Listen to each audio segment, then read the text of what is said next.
Alright, this is Yalak again. The date is May 29, 2016. This lesson is entitled The Real Moses. I want to start by reading from Exodus chapter 2 and verse 11.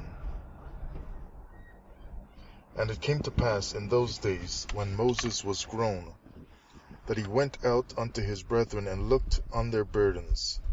And he spied an Egyptian smiting a Hebrew, one of his brethren. And he looked this way and that way. And when he saw that there was no man, he slew the Egyptian and hid him in the sand. And when he went out the second day, behold, 2 men of the Hebrews strove together.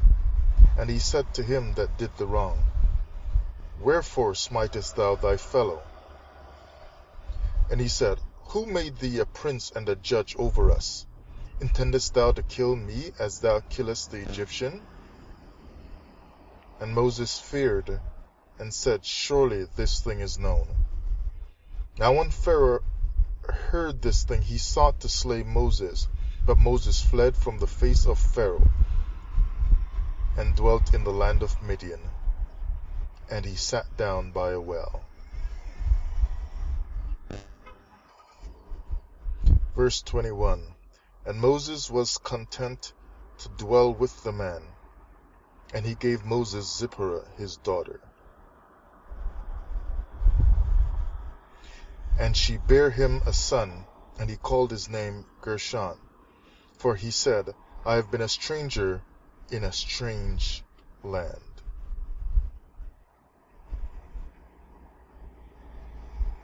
Alright, so he's saying basically, I'm in a different place.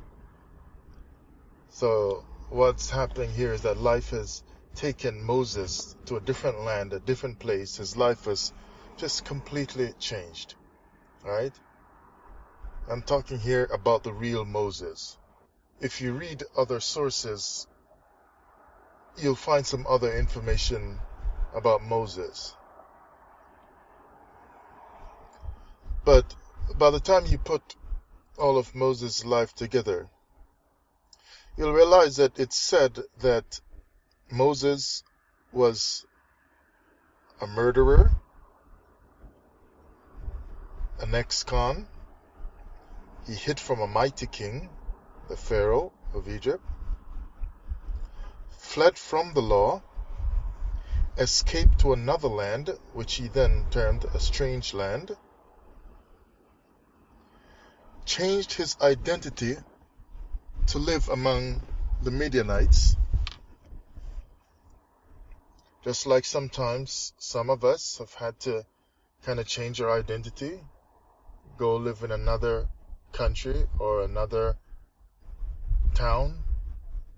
You become different in order to move on with your life after what has happened. So he changed his identity. He took a pay cut tending sheep with a lower paying job than the prestigious job he had in the mighty kingdom of Egypt, just to keep hiding. He lost his status that he had in Egypt, lost all he had, his chariot. You might consider your car that you lost, his mansion, your house, his servants, your friends, your family members.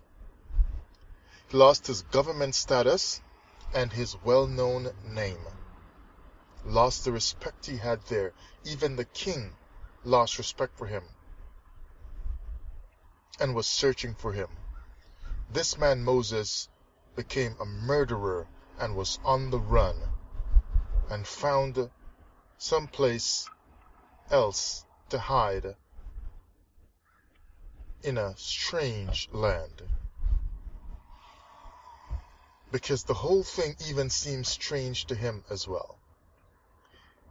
And sometimes where you get in life does seem strange when things have just been shipwrecked and turned upside down.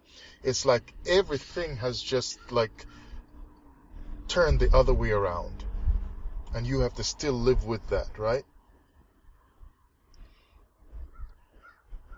This same Moses, this real Moses that we're talking about, not only the fancy Moses that we've heard of, oh, he split the Red Sea and worked all the miracles. That's mainly the part that we hear of. But the real Moses is the Moses that did all those miracles, but the Moses that was also on the run, the Moses that could not hide that he became a murderer at some point in his life, that he took a low-down job when compared to the government job he had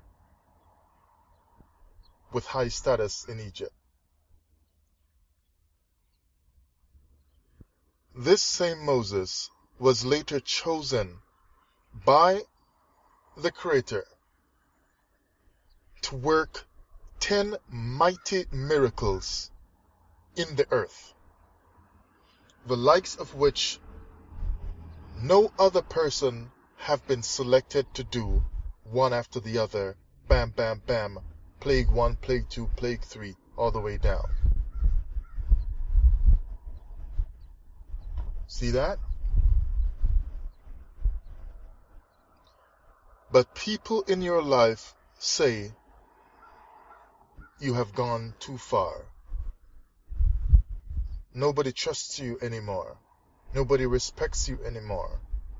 You'll never get it together. You don't deserve this. You don't deserve that. And they overlook you and they say you will never amount to anything. You've outdone yourself. You've done too much. You've gone too far. You're washed up. You're done for. You don't have it anymore. You've lost it. Your skills, your talents are nothing anymore. You used to have something, and people in your life, they write you off. Whoever it is. But when I look at the Bible, it's telling me that the real Moses, later in his life, he was chosen by the Most High to do such mighty things. Do you see now that the Most High might not necessarily write you off the way they write you off?